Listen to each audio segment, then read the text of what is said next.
Hi there, I'm Daniel Ekunloyi. I'm currently building Dadref Homes and Properties Limited. Right, and let's look at title documents in Nigeria. We have a lot of them, and it's going to be a series. But let's just start with CFO and governor's consent. Most people are familiar with CFO, and most people are familiar with governor's consent. So let's start with that. So, a brief history before the CFO. So, before 1978, when we had the Land Use Act, right, lands was in care of families, rulers, and the likes.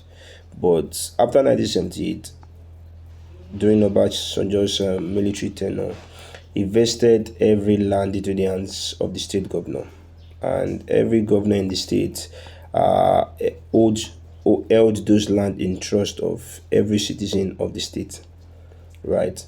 So, and it is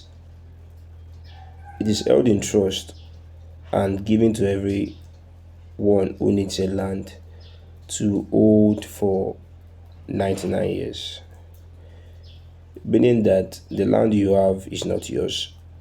You are only a tenant. The land is given to you by the state governor, right? And you have to use that land for 99 years.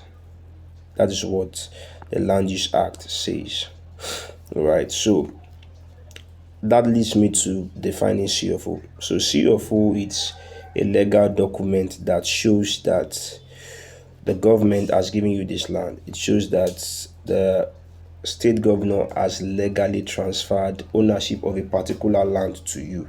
That's simply what a CFO means. And you are to use that land for 99 years before renewing the contract for the land.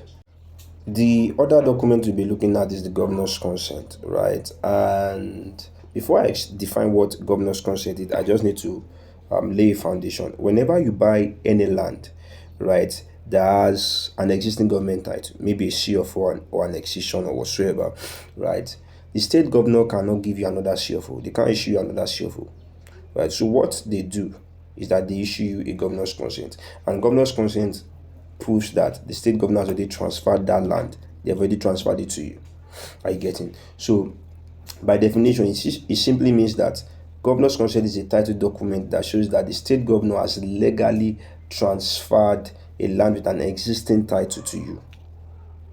Right? That's simply what it is. And it's a very important document whenever you are buying any land that already has an existing title. You need to go and apply for a governor's consent, right?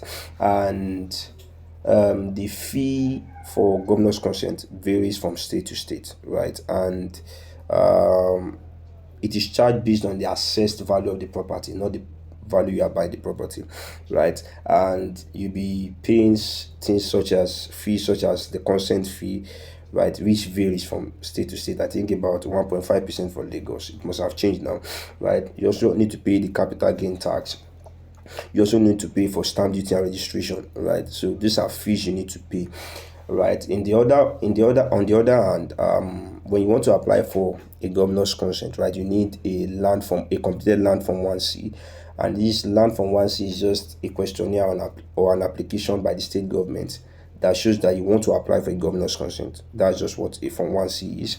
You also need a legal deed of assignment, right? A registered deed of assignment that shows that this land has been transferred to you, right? You need a survey plan, you need passport photographs, and you also need tax clearance certificates.